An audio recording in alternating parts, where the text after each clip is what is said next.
Athena, was that a name that you came up with? Is that what it is? Athena is a name that we came up with to call our internal AI, which is communicating between users and the language models, for example, GPT-3 or any other language model we want to plug into it. This is like a communication layer between user, what user as an us is typing into this information. Exactly. And the language models.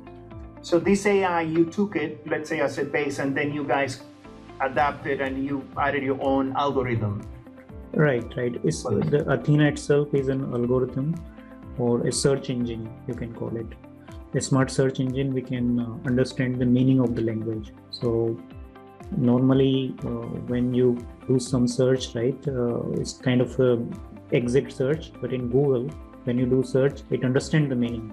Similarly, Athena is like a smart search engine and an AI built specifically to communicate between user and language model.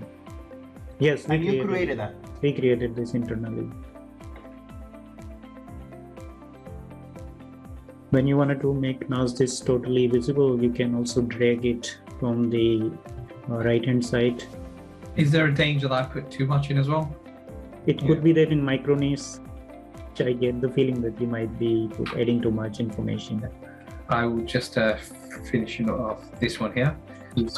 So here you can think about your own persona, that Greg, that you know some Greg, and really describe him and his problem.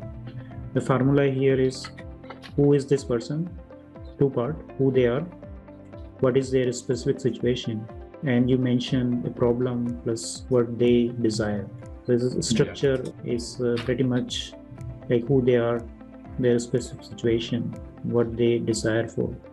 When you do this in another language like Spanish, Athena is capable of producing the same quality of results as if it is in English? Yes, because everything that works in the background works in English, and while representing it in the front end, it converts this into Spanish. So Athena's capability remain as it is. If it can produce good quality content in English, it can also produce the same quality, given that the translation is good. So for Spanish and other European languages, we are using an API, external API, DeepL API, which is pretty good with European languages. Now, if there is a difference between a Spanish version of what you are trying to achieve in a Spanish version in Spain, then I'm not sure about it, but you can select the engine as DeepL while you are working with the Spanish language. Similarly for Kishore, when he's working for one of the Indian language, there is a Google translation engine that works most of the time, should be working good. It depends on the capability of the translator, right? But as far as Athena and this tool is concerned, it produces the same level of quality. What is the DeepL engine? What is that? It's a translation engine, like Google Translation. Similarly, DeepL is a translation engine. And you can choose a translation engine going into your profile page. And from there, you can make a change from Google to DeepL. What I'm saying is, some of the languages in Europe, Spanish, Italian languages, German, Dutch, the DeepL works quite good. It's 5 to 6 or 10 times much better than Google Translation. So for me, that's what you suggest, to use the DeepL engine? Yes. I don't have a knowledge if Spanish in Spain is different from other places. Like you are not in Spain right now, right? No. I'm actually in Florida right now. Right. So the way that Athena does this research is not in the native language that I'm, let's say, writing on. It's actually doing this, let's say, in English and then using the translation. Is that what it's doing? Yes, the regional settings come from the choice of the country, that you make a choice of the country, right? And some of the language that you wanted to add specific to the regional language. For example, there is a subtle difference in UK and German. The German people will use some different words. Their interpretation of something will be different than what people in UK or in US. So if you give this tone of your own region, plus you select the country, the relevant country, then it can pick up that style, the tone, the local settings. right? A, because of the country that we are going to choose. B, because we are going to teach us the same language that our people in that region speak. So if I'm working in Spain, I'm targeting marketing agency in Spain, then I'm going to use those words which my target audience use, right? What I mean by that is, still in English, you can use the same language. I mean, you will be writing everything here in Spanish when you write that. And when it translates, bring back knowledge, again it render back. So you're still giving it local touch by doing this. There is something that I'm missing in the way all of this is interwoven, if I could use that expression, is because if, let's say, if I am going to do a research in a persona, how they speak and, you know, their tone and things like that.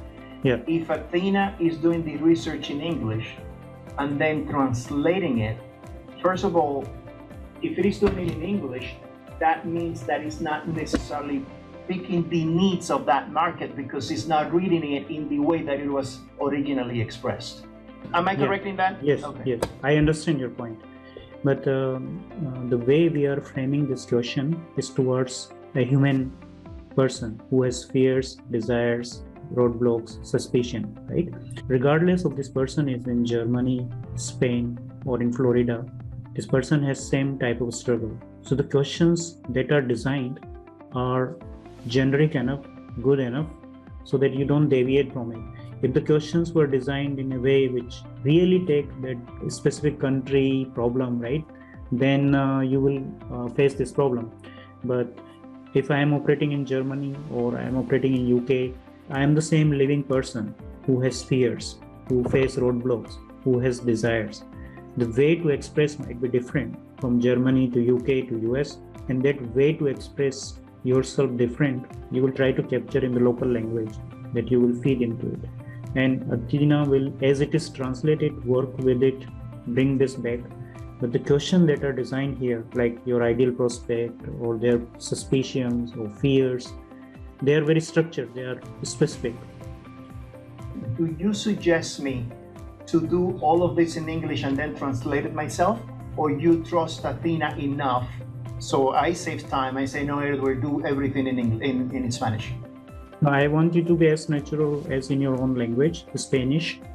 Do the work as if you don't know that what is happening in the background, and you will get the right result. I'm sure with that, yes. And should I choose United States because I live here, or should I choose a representative country for that language and tone, let's say like Spain or Mexico? Would you suggest me to choose one of those countries? Choose the place where your customer exists. So if you're in Florida, but your customer speak Spanish, but they live in Florida, so you wanted to take a lot of information which is based in that area, right?